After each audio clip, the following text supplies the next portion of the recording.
Olá, pessoal! Hoje nós estamos aqui para mais um episódio e com uma convidada muito especial, nossa sócia, companheira e amiga, doutora Laura, que carrega no seu forninho o Francisco. Seja muito bem-vinda, Laura, e muito bem-vindo, Francisco. A gente está ansioso para te conhecer. Bom, pessoal, mas o que vocês não sabem é que o nosso escritório é um ambiente muito fértil, né? Nós não vamos falar da minha co-apresentadora aqui, que tem dois babies lindos, que é o Daniel e a Maria. Vocês também já conheceram a doutora Marina, que estava lá carregando no seu forninho o Theo, que hoje provavelmente já está aqui entre nós, né? Já da data de exibição do episódio.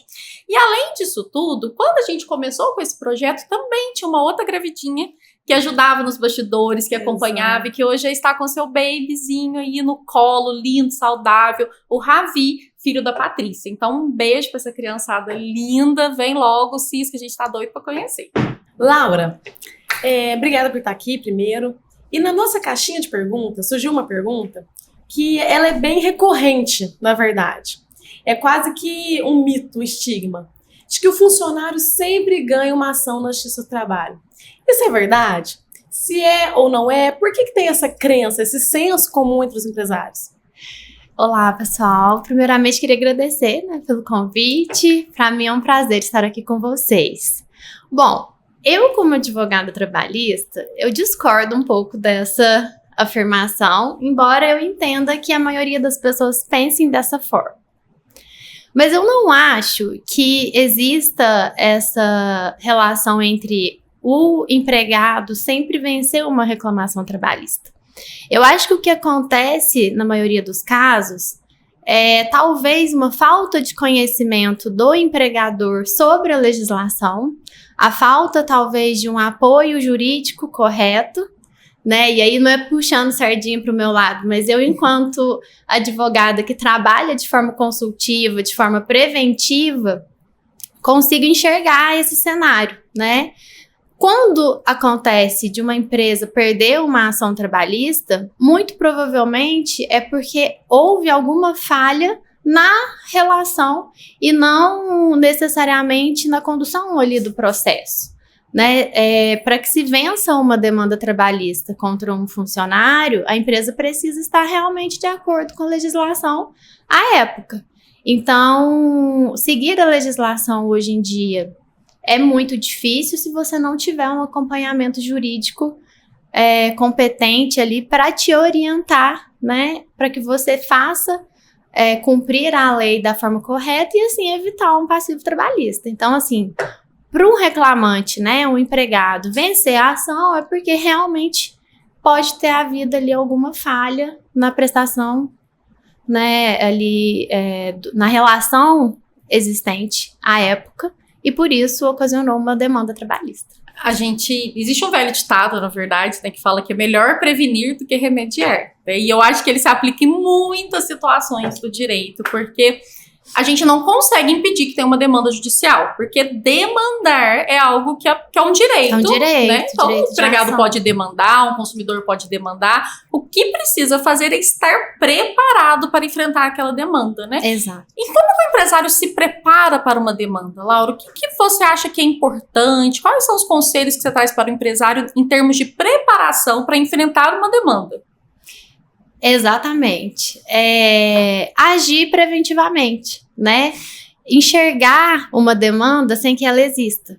E aí você consegue trabalhar antes, né? Se prevenindo realmente com mecanismos, né? Com treinamentos, com estudo, com um jurídico que possa te auxiliar a prevenir um litígio, porque a gente não consegue realmente evitar uma ação judicial, mas a gente consegue vencer uma ação judicial. Quando o empresário ele já está por dentro de tudo que acontece dentro da empresa dele, ele já consegue calcular o risco de uma ação judicial, né? E isso faz com que, se existir, a gente tenha condições de apresentar uma defesa coerente, documentação. Então, assim, o que precisa para que isso não aconteça, né, é realmente um trabalho preventivo. Às vezes pegar a própria demanda aí que perdeu, né, às vezes foi, né, sucumbente que a gente fala, às vezes perdeu uma demanda de fato, e usar ela como um aprendizado, entender o porquê que levou a esse resultado e mudar as práticas dentro da empresa. Pode ser um aprendizado, né? Para quem já passou por isso, pode utilizar isso como uma arma a seu favor. Quando você já passou por isso, você aprende na dor, né? Ou no bolso. Agora, tendo um jurídico que possa te auxiliar, o jurídico já tem todas as experiências vivenciadas. Então, ele pode te orientar para que você não precisa sofrer primeiro para aprender, né? Mas pode aprender das duas formas. E Laura, você que também é especialista em compliance, você enxerga que as políticas de compliance também podem ser ferramentas para auxiliar na prevenção de demandas? Com certeza, né? Por exemplo, no compliance a gente trabalha com uma auditoria interna, onde a gente faz uma investigação a respeito de algo que possa gerar um passivo futuramente. E aí a gente trabalha com a correção dessas falhas a tempo, né? Para que não tenha uma demanda judicial. A gente trabalha com criação de regras internas dentro da empresa, porque hoje o que eu vejo muito acontecer é, às vezes, um funcionário sair chateado de uma empresa e ele demanda judicialmente para corrigir algo que, às vezes, o empresário, o dono da empresa, nem tinha conhecimento. E quando a gente faz essas políticas, né, preventivas no compliance, o empresário ele consegue entender o funcionamento da empresa num todo e corrigir algumas falhas que existem e evitar um futuro processo.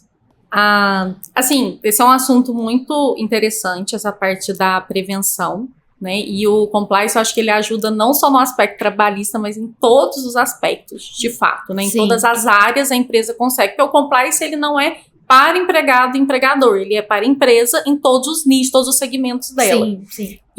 Mas assim, mudando um pouquinho, né, desse campo que é interessante, mas outra pergunta que surgiu na nossa caixinha, e olha que interessante, né, o nosso podcast está sendo ouvido aí até fora do país, seria como que o advogado trabalhista, ele pode ser útil no ambiente de inserção desses trabalhadores imigrantes? Como que o advogado pode auxiliar nesse cenário, Laura? Interessante mesmo essa pergunta, né? Até para a gente entender o interesse, né, das pessoas fora do Brasil em vir trabalhar no Brasil. Para as empresas contratarem um funcionário imigrante, a gente precisa de uma autorização, né? Precisa estar regularmente documentado no Brasil. Então, precisa de uma autorização do Ministério do Trabalho e Emprego. Precisa da solicitação do visto, né, temporário para o trabalho. Por quê? Porque esses funcionários, eles passam a ter os mesmos direitos trabalhistas dos funcionários naturalmente brasileiros. Então, a função, ao meu ver, do advogado trabalhista é orientar a empresa nesse sentido, que eu acho que às vezes a pessoa pode pensar, ele não é daqui, ele não tem os mesmos direitos, ou eu posso contratar e tá tudo bem, não preciso de autorização nenhuma, né, na minha empresa. Mas precisa dessa autorização até para estar documentado que essa pessoa está trabalhando no Brasil e para que possa garantir que ele tenha esses direitos. Por exemplo, abrir uma conta, né, para receber FGTS.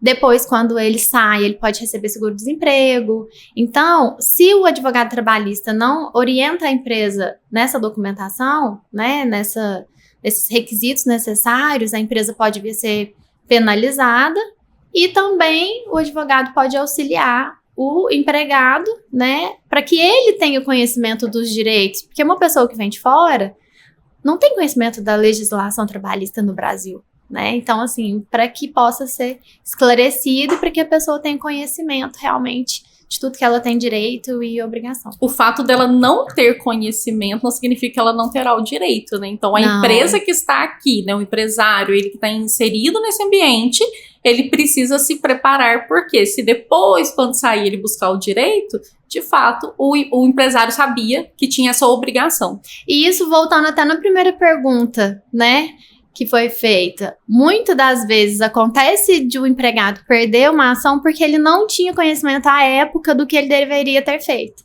Então, essa é a principal função do advogado trabalhista, orientar Essa prevenção. Né? Orientar, né, para que a empresa haja da forma correta e evitar um processo trabalhista e um prejuízo também para o funcionário, né? E vice-versa, o advogado trabalhista também pode auxiliar o próprio empregado se ele, né, a pessoa que tem interesse, o imigrante que quer trabalhar e vir trabalhar, o ideal é que ele procure um advogado para que ele auxilie. Para né, que assim, ele saiba os direitos que ele tem. E até mesmo se existe alguma empresa que tem alguma política específica para receber esse tipo de funcionário, né? Nem só a política da empresa, nós temos normas regulamentadoras do trabalho e isso vai interferir também no tipo de trabalho que essa pessoa vai prestar. Então, muda. Né, alguns requisitos mudam a depender do tipo de trabalho que essa pessoa vai prestar aqui no Brasil. É muito importante, então, o empresário realmente buscar uma orientação de advogado trabalhista para fazer essa correta inserção do trabalhador estrangeiro, né? Com certeza. E, Laura, se você puder deixar um recado aqui para quem está seguindo a gente, qual é esse recado?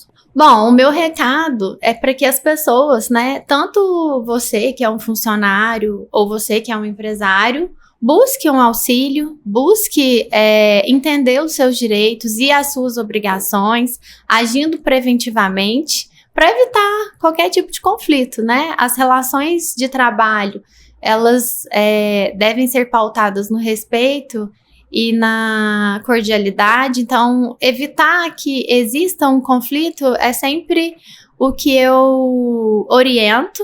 Então, esse seria o meu recado. Buscar resolver os problemas ou prevenir esses problemas antes que aconteça algo desagradável. A verdade é que conhecimento é poder. Exatamente. Conhecimento é poder. Conhecimento é poder. Com certeza. Laura, muito obrigada pela sua participação, pela sua contribuição, por responder às dúvidas dos nossos seguidores. Venha sempre. Volte mais vezes, Volte com o mais Chico vezes, aqui. Na próxima eu volto com o Francisco. Isso, traga o Cisco aí no colo pra gente mostrar pra todo mundo. Muito obrigada, Eu que viu? agradeço. Estou Obrigada, sempre à Laura. disposição para vocês precisarem. Obrigada. Até o Até próximo logo, pessoal. episódio.